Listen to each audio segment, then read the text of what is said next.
Hello, and welcome to another short box from Warhammer 40k's Grim History from the Beyond. I am Zeckthar, and this week we'll be discussing a minor character from the history of the Eldari. Or should I say, the Eldar. Yes, that strange race that has been around since the Old One's defeat, and whose lust and desecration cost them everything. While the destruction of the race is very important to the lore of the Milky Way, remember that this is a short box, and while I do not have the time to get into the rise and fall of the Eldar, we can talk about some of their minor heroes that are fairly important to history. This week we'll be looking into the greatest swordsman of the most hated of Eldari, the Drukari, the Master of Swords, Drahzar. Now, much like the decapitator Drukari, Drahzar's past is an enigma. Some say he is the rebirth fallen Phoenix Lord, Ahura.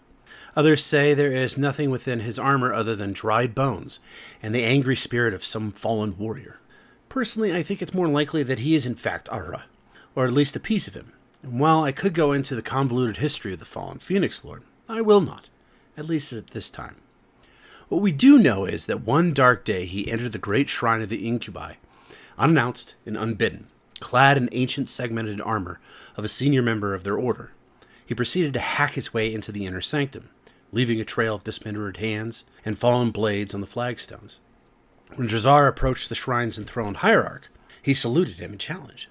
Enraged at the upstart's contempt for proper protocol, the hierarch rose from his throne, entered the candlelit dueling circle, and assumed a battle stance. The hierarch's overconfidence and smug superiority quickly evaporated when the challenger launched himself with deadly mantis-like speed, striking with his demiclaves in furious assault. Within minutes, the duel was over, and the newcomer stepped over the hierarch's dismembered body. The challenger was entitled to take the throne by all rights, but Drahzar merely cleaned his blade of the hierarch's blood and made a simple bow. Now, through this all, you might be asking, who the devil are the Incubi? Well, I'll tell you. The Incubi are an order of faceless warriors, masters in the use of long-bladed weapons known as the clave. Everything about a fully armored incubus conveys menace. His armor is spiked and segmented from top to toe, and his ornate helm is framed by a pair of great razor horns that lend him an almost demonic aspect and appearance.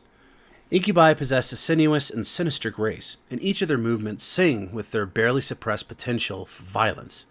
Their ever-waking moment is dedicated to the absolute perfection of their craft, that of killing as frequently and as cruelly as possible with their ritual weapons. The Incubi do not swear allegiance to any specific cabal or witch cult.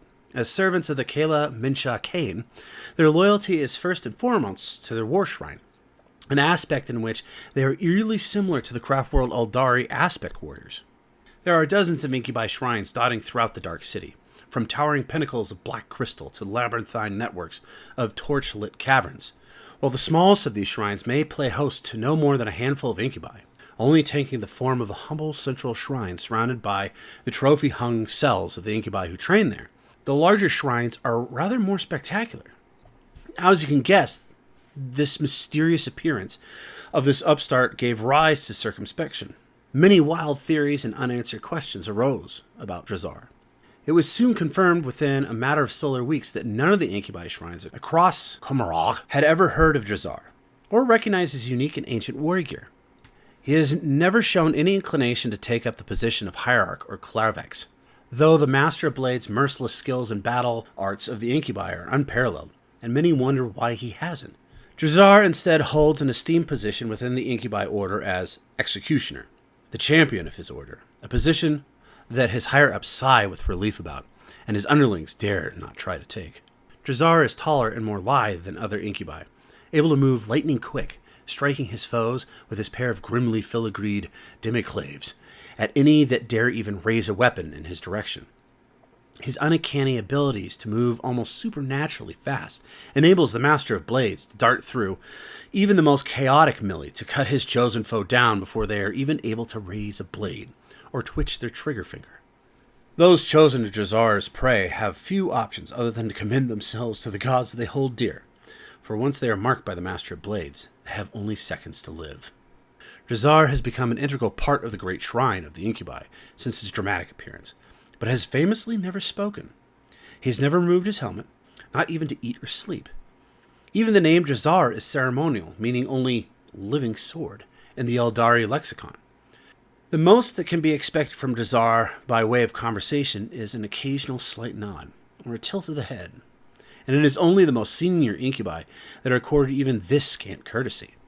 The lords of the other incubi shrines treat the Master of Blades with extreme superstition and suspicion, for Drahzar alone remains incorruptible by emotion or pride, unlike the other incubi lords whose black hearts still flicker with the flame of ambition. He simply exists to kill. Nothing more, nothing less. Regardless of any suspicions that may be held against Drahzar, in him the incubi ideal of violent perfection is exquisitely personified. His every strike exemplifies the tenets of his order, and each life he claims serves as a gruesome liturgy of his dark brethren. One might say he is actually Khorne's perfect warrior. Regardless, those incubi who fight in the presence of Drahzar set aside their deep-seated jealousy and are driven by an unquestionable skill to even greater extremes of martial expertise. Drahzar invariably becomes the locus of murder on the battlefield, the calm center in a storm of beautifully enacted violence. Drahzar is one of the very few Comorites whose atrocities are widely admired within the Dark City. The deeds of this silent bladesman are often spoken about, particularly by those Drukari who managed to secure his service on a real space raid. There are countless stories of his macabre work, such as the time he personally butchered every Imperial defender in the spire of Hive Tarson, or when he single-handedly dispatched a trio of custodian guards at close quarters. The story I most remember at this time is when he came face-to-face with the Phoenix Lord of the Howling Banshees, Drahzar. Now, Drahzar is an impressive fighter in her own right. Drahzar's astonishing swiftness and mercurial temperament are echoed by her Howling Banshee daughters, and it was she who perfected the scream that steals. The psychosonic barrage that emanates from her mask can not only stun the foe, but liquefy their brains in the process. They have faced off twice, a victory going to each, yet both seem to be immortal, so it doesn't seem to amount to much. The first time they faced off against each other was when Drahzar and her Howling Banshees ambushed Drahzar in the city of Shah Dome. Though being ambushed, Drahzar's will would not be denied, and after a bitter duel with Drahzar, he personally cut her in two, then gave her armor to the dark and evil mandrakes, so she could never be reborn again. Sensing the death of a great Phoenix Lord and feeling guilt for it, Ivrani, the prophet of Ened, the Eldari god of the dead, asked to give Zar a new life, which the god granted. Upon learning that Drahzar was alive, Drahzar set off to the lost craft worlds of Xandros to fight and kill Drahzar again. But he could not have foreseen that now Drahzar was full of Yened's energy of death. So in an epic fight resembling the Battle of Xandros from previous times when Phoenix Lords Karandros and Ahra clashed in bloody battle, Drahzar was slain by Drahzar. After the battle, one of the Drukari survivors, Clavex Dracania Tramens, found the armor and the mask of Drahzar and donned them, losing herself right after that. It may or may not mean that Drahzar is also one of the Phoenix Lords and hence was reborn. The Eldar are a strange people, are they not? This whole coming back thing makes it incredibly hard to chronicle. Well, regardless, to this day, Drahzar continues to be the champion and executioner for Asdrubal Vecht, silently killing all who stand before him. I hope you liked this, Fox. Next week, I'll go into detail on another Dark Eldar, Lilith Helixis. If you enjoyed this short box, please subscribe, follow, like, and comment. And if you wish to help our robot friend Bob, please feel free to click on our Spotify listener support and help. And as always, until next time, this is Zeckthar, signing off.